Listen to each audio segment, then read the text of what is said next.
And yes, welcome back to the one, the only, the place for all things WWE podcasting with the Wenz and the Booch, the wrestling encyclopedia, back for day one. January 1st. How fitting, Booch. But before we get into the new year, I'd love to discuss the prior year and the goings ons, let's say early November-ish? Yeah, I'd say around that time. Hmm. So Survivor Series it was, and we both made some pretty good predictions, but one of us came out on top. And I'd like for you to do the big reveal if you don't mind.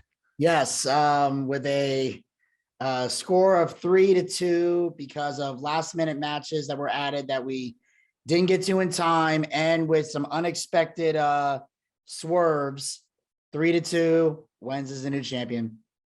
And the new prediction champion. I assume that you're going to be FedExing or USPSing or UPSing the gold here within it's minutes. coming your way. Okay, cool. I'll be on the lookout for that, but I'm not going to hold my breath with Booch here. In the meantime, with what oxygen I do have left inside me and without, let's get to it. Day one predictions. Here we are. There's so much to talk about, Booch. For once, Booch, I want you to take the lead on the first match that you want to talk about, and then we can give our predictions, both from an analyst viewpoint, but also as a fan. Yeah, absolutely. And obviously, we're coming off the heels of a Survivor Series, which I gotta say, I didn't expect that pay-per-view to be that good. And It was awesome. If I can make a bold statement, best pay-per-view of 2021. Agreed. WWE. I don't think they had a better one. I love the fact that, you know, everybody said Charlotte and Becky was going to be the main event, and they switched it to the opening of the show. And, you know, I was shocked that Becky won, but I'll say this. That match might not have been a shoot, but that was they were not holding, but those punches were not pulled. Nothing. They were legit laying it into each other. They did just enough to not injure the other person, but each one wanted to make a point in that match. So, and then if Becky was going to win, that was the most effective way to do it. I didn't see Charlotte laying down for this match. And then of course they had and then that was where Wenz got his point. Roman Reigns beat Big E in a hell of a match. That's where I got my point. Damian Priest gets disqualified in the pre-show, so nothing happens there. Terrible. Team Raw won, which shocked me. I thought they were going to turn on each other. They didn't. I was surprised. Team Raw for the women won. Kind of figured that with the stacked powerhouse they had. And then, of course, RK Bro beat the Usos. Did not see that coming, and that's how Wenz got his point and inevitably the victory. So, yeah. So, RK Bro, the team that he refuses to abandon, got him the victory. So, obviously, that was good for him. So, and I will say the one negative is, and I want to talk about that, and then I'll get to my prediction here. They do this whole show as a tribute to The Rock, and there's no Rock. Why? The whole thing was stupid. They even did that stupid egg thing from Red Notice, which I will say, good movie, but still, why would you do that when you know The Rock can't show up? Like, it was ridiculous. It was pointless. And I was expecting The Rock to come out to at least confront Roman Reigns, because the big rumor is that at WrestleMania, it's supposed to be Roman Reigns and The Rock for who's the true head of the table. Wow. I love that prediction. Well, first of all, we both know that Rock is the head of the table. Yes. Roman Reigns should still be at the kids' table sitting next to Dwayne. Come on, let's be honest here. He doesn't have half of the smoothness, the tenacity, or just the overall charisma of The Rock. I mean, good bloodline, but you got to draw the line in the sand. And without the Usos, let's be honest, Roman Reigns wouldn't be where he is today. So we're going to get. Although I don't mean to cut you off, but I will say he did not. I don't remember. Did he beat Big E without the Usos? I think he did. I don't think the Usos got involved in that match though. So in a way, he did kind of prove the point that you wanted to prove. But good overall, point. Yeah. But I will say, for day one, I'm looking at this. I guess we're starting off with the WWE title match. Is that going to be the first one? Yeah, go for it. Yeah, I'm looking at this match. the fact they kept adding people to this match made me feel like I feel like Big E's losing, but they don't want him to get pinned in a decision. That's how I feel. You put this many people in a match, you're taking the belt off of somebody because it just unless they want to give Big E the biggest win of his entire career, because then there were 3 powerhouses, and I'm gonna roll the dice big time on this one because he just got re-signed. I'm going with Kevin Owens on this one because I feel like they just re-signed him. And even though he said part of the reason was they made him a generous financial offer and he was thinking about his family, the fact that they were able to get him to not go to AEW when almost everyone else is going, I feel like they're going to reward Kevin with the belt. So I'm giving it to Kevin. I roll Kevin Owens is going to be the WWE champion at day 1. I for sure thought you were going to go with the Monday Night Messiah and Seth Rollins. I'm actually shocked that you went with Kevin Owens. That's actually a decent prediction, Booch. Both as a fan and an analyst, giving that you're giving us that backstage view of the contractual obligations, which is what you'll get here from the Booch. He gives us that insight that you can't get anywhere else. But as far as a fan viewpoint, I want to see Seth Rollins with the gold again. Like I miss it. I miss that. I mean, big time Bex, Seth Rollins, it kind of makes sense. They could play off of it very well. There's a lot of opportunity there. But also just as a fan, he's just so versatile. I'm not one of these Seth Rollinites that will sit here and say he's like top 10 all time. But as far as who's on this roster and who has the most to give still with their character and the ability to evolve their character, I think you got to put Seth Rollins up there, bar none. But as far as this match, I am going to go with Seth Rollins. Yeah, it's a good prediction. I'll give you that. Like a part of me would have leaned towards Seth Rollins in the beginning, but when I saw that they had re-signed Kevin, that's where my mindset went. If Kevin was on his way out the door, or if it looked like he was on his way out the door, I probably would have went with Seth. Absolutely, that's a good prediction. And also, like you said, Booch, Big E doesn't lose as much face if he goes out by not being pinned, because this isn't and this is the thing that bothers me about these fatal 4-ways is that they're no longer elimination matches, which I feel like a 4-way should be. Every single 4-way should be. I get a triple threat match, how you can't really do it like that, although it would be kind of cool to do a 3-way elimination match. Why not? But they've kind of abandoned that elimination sense in the last few years. They've just kind of like skirted it under the mat and nobody's talking about it. They sprinkle it around every now and then, but I think it should be used more frequently. Absolutely. So that's our first day 1 match. Now let's just talk about it. Let's just get to it. The Universal Championship. They have built this up so beautifully. I got to give it to him. And of course, Paul Heyman is just a staple. He's just so good at being so greasy and slimy and just he's just so squirrely. You don't know which way he's going to go. And Roman Reigns has made it really clear that he's no longer a part of the table. He's not even at the kids' table. He's on the outside knocking on the door. Is anybody going to answer? No. Not that family anymore. Yeah. And now you got to wonder from the backstage view that you're providing, Booch, how Lesnar's contract stacks up. What does that look like for 2022? And if he does win at day 1, it's obvious that there's money laid down, that there's time due. And if you have that insight, I would make a prediction. But even without that, my prediction would still be that Roman Reigns is winning this match. There's no way he's losing this match to Brock Lesnar.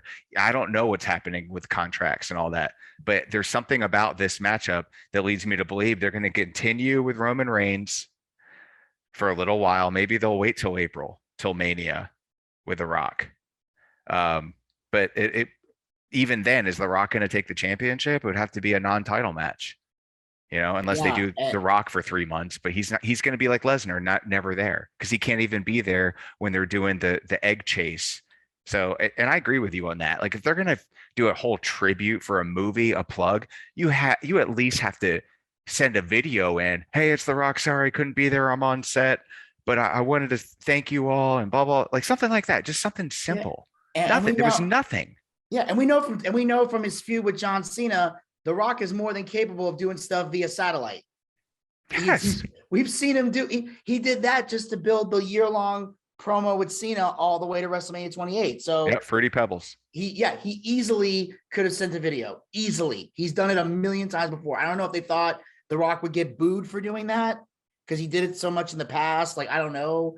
But still, they could have did that. Now, it wasn't even just the egg. They were showing classic moments of The Rock. And then even when the pay-per-view went off the air, they debuted the new season of Ruthless Aggression, and it was The Rock leaving in 2002 and turning heel in 2003 because they was all gone Hollywood, and then coming back in 2004 and then eventually leaving for 7 years. Like everything was all about The Rock and he wasn't there.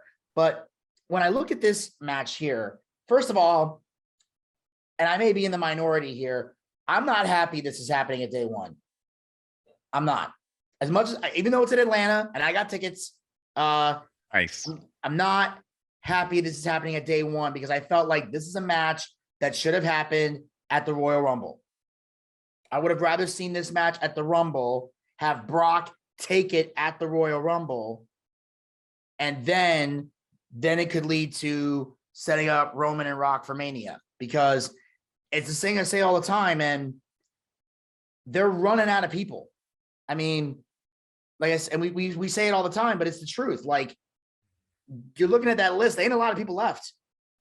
That's why they're going back to the one with Brock Lesnar. Like, when Sami Zayn was getting the shot, I would have loved to have seen Roman and Sami, because even though Sami has the conspiracy gimmick and he's been kind of treated like a joke, we all remember he can wrestle very well. Yeah, he's a very good worker and could have gave Roman some type of match. Would he have won? Probably not, but it would have been a good match to see, and then you could have built this for the Rumble. So my question is, I have to look at this from a million different perspectives. I don't have any contract status on Brock. I'm just looking at this from storyline. Okay, say Brock wins the title. Does Roman get a rematch at the Rumble? Does he enter himself into the Royal Rumble? Does he win the Royal Rumble? Does he get thrown out? Could The Rock make an appearance in the Rumble and toss out Roman Reigns, and then maybe somebody else tosses out The Rock? I don't know. Like Chad Gable maybe, like, or just kind of sneaks up, maybe throws The Rock out or something and gets like that kind of push or something just to get The Rock out of the Rumble, and then that sets up him and Roman. Like, I don't know how they would do that. Or if Roman keeps the belt, who's he going to face next? Like, the list of people is getting shorter and shorter and shorter. They're not building anybody credible. Yeah. Because when you have a dominant reign like this, like Roman has had, it is 480 hard. days or something. Yeah. It is hard to find a guy to take that title off of him. It's almost impossible. Like, you have to build a badass to take on a badass like that. Now, if a guy's been champion for like a couple months, okay, you can bring any old random guy to random top guy to do it. But with the dominance that Roman's had and the stacked number of people he has beaten, I'm worried that when he finally does lose that title, it's going to be a letdown. Like, you beat all these guys and then only to lose to him. So at this point, I don't know who's going to win. I'm probably going to hate myself in the morning, but I've made this mistake before. Maybe I'm just a stubborn, maybe I'm at that age where I'm becoming the stubborn bastard. I don't know. I got to go with the Beast. I don't know what else they're going to do. And plus, I feel like Brock is at a point now where even though Paul might help him out, I don't know, he's great. His mic skills are the best they've ever been. Yeah.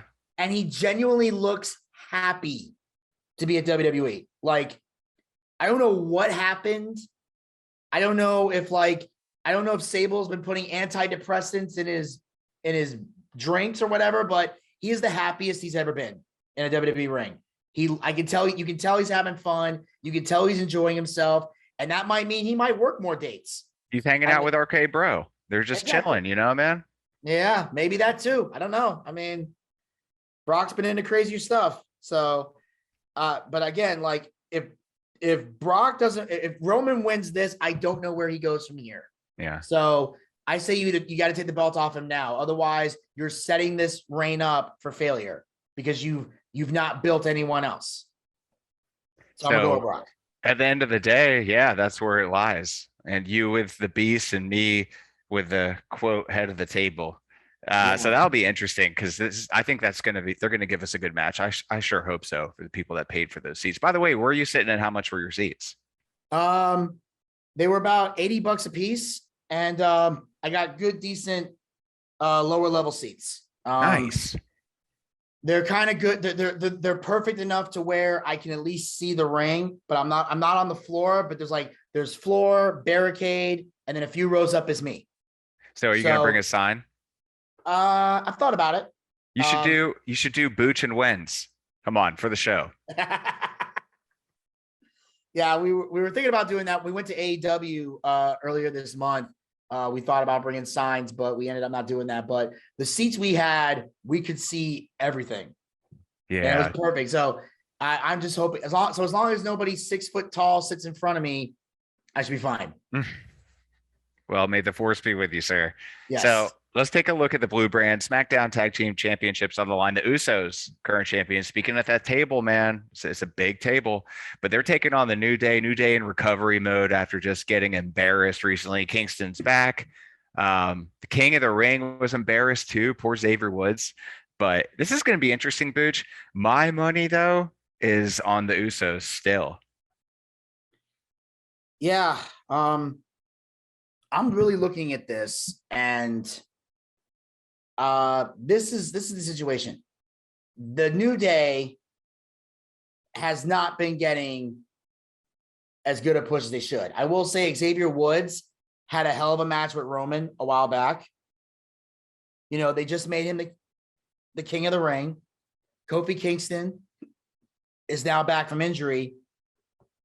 And even though these guys have fought time and time again, and the New Day has been tag champions like more times than R-Truth's been 24/7 champion.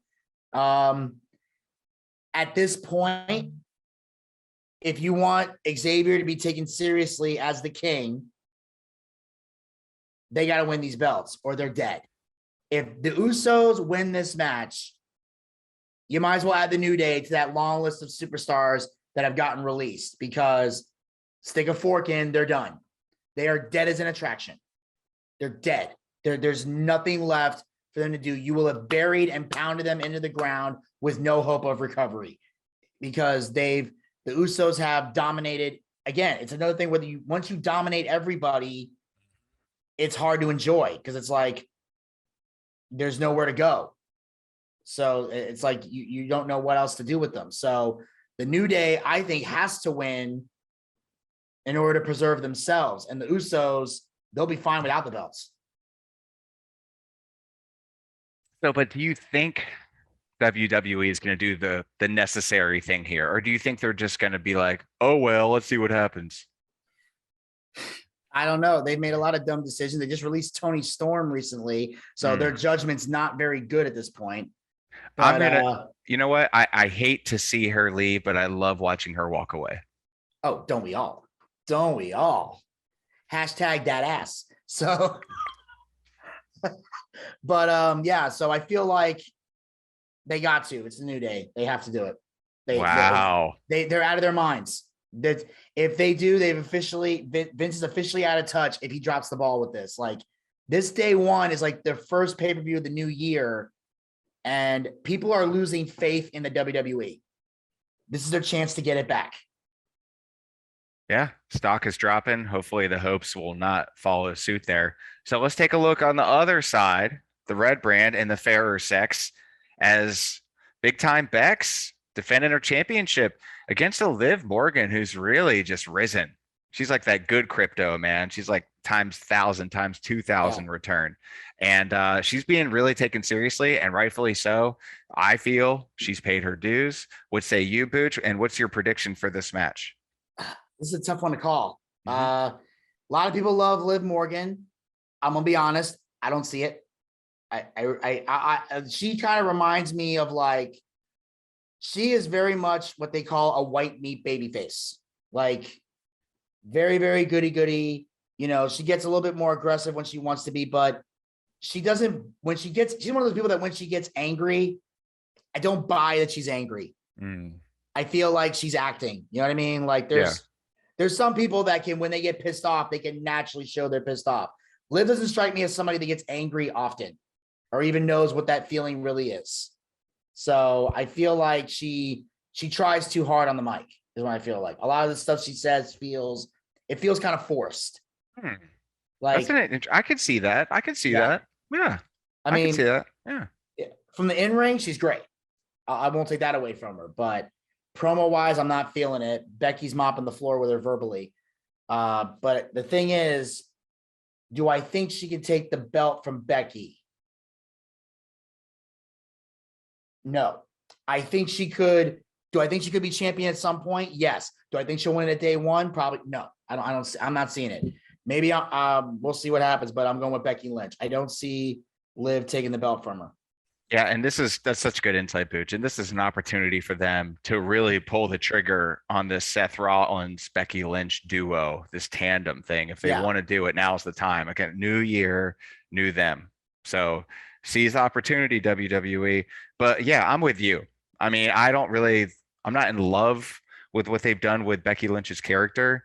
I think they've kind of abandoned the man gimmick, and she's lost her like hardworking, gritty. I win the hard way, the tough way. Now she's taking shortcuts and cheap shots, which is what heels do. I get it. And that's part of her turn.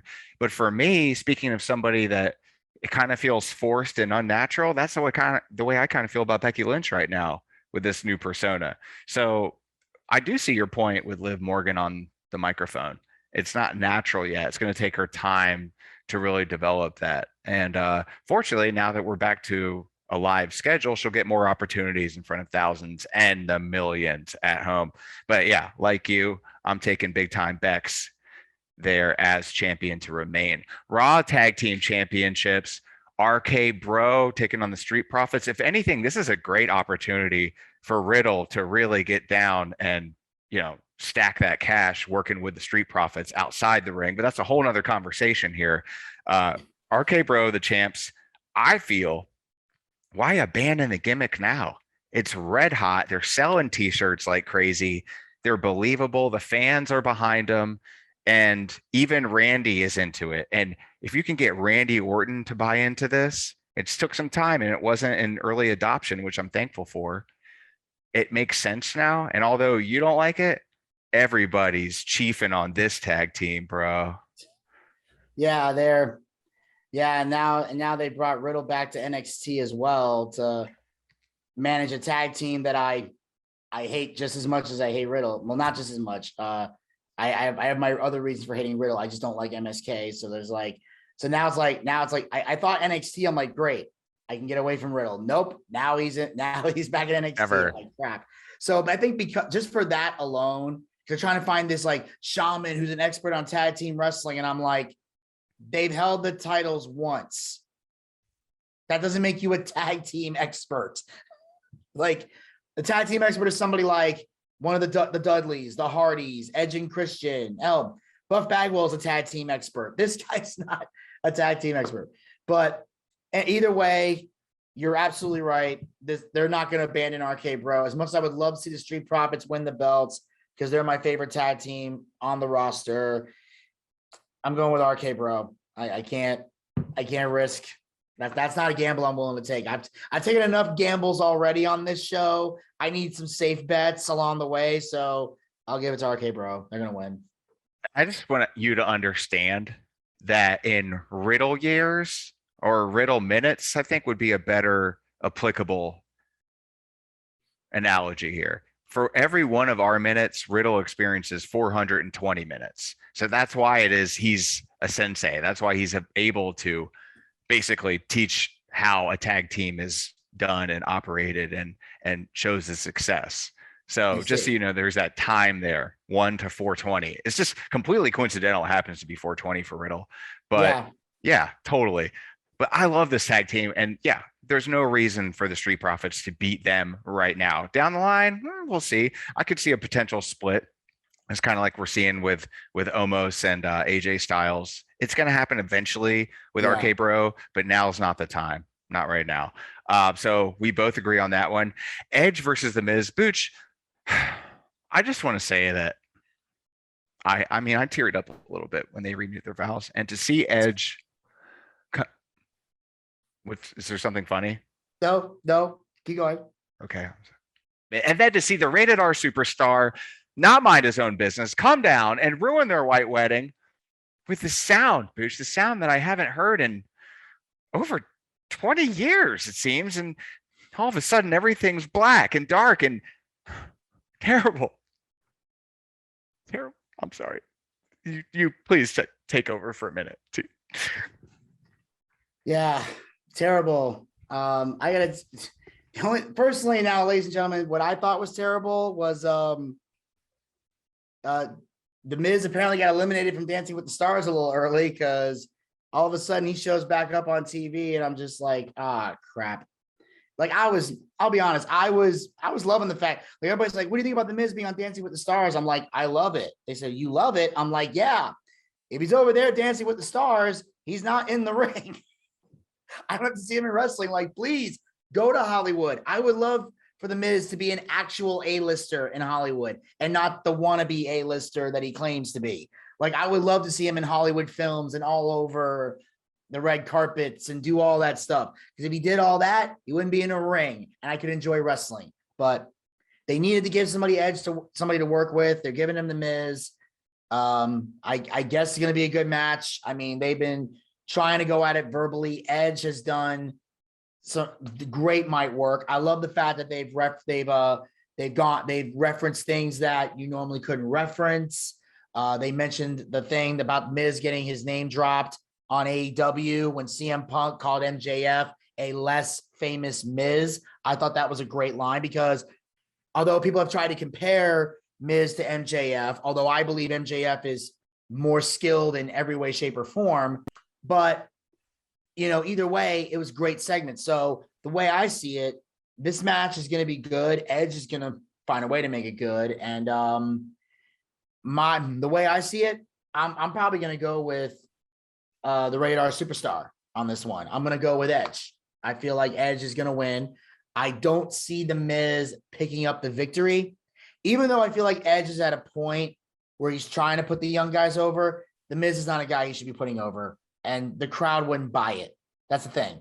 It's like when Edge took a loss from Seth Rollins at one point. That was believable to the audience because Seth Rollins is a guy that's been on a roll, that's been a star, that could use a rub from Edge. Miz would get nothing out of it because the fans wouldn't buy into it. So my prediction is Edge wins at day one.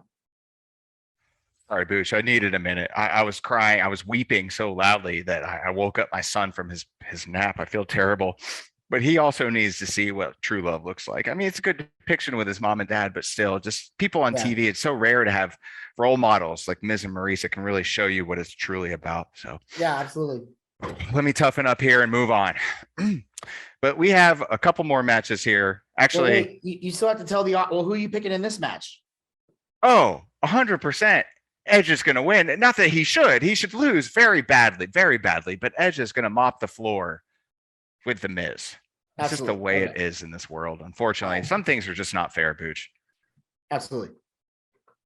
Drew McIntyre versus Madcap Moss. Booch, what's your take on this match? I don't know much about it, to be honest with you. Why is this even here? I know they're trying to do this thing with Corbin, this happy Corbin thing. I'm not buying into it. No one has found this entertaining in any way. I have not.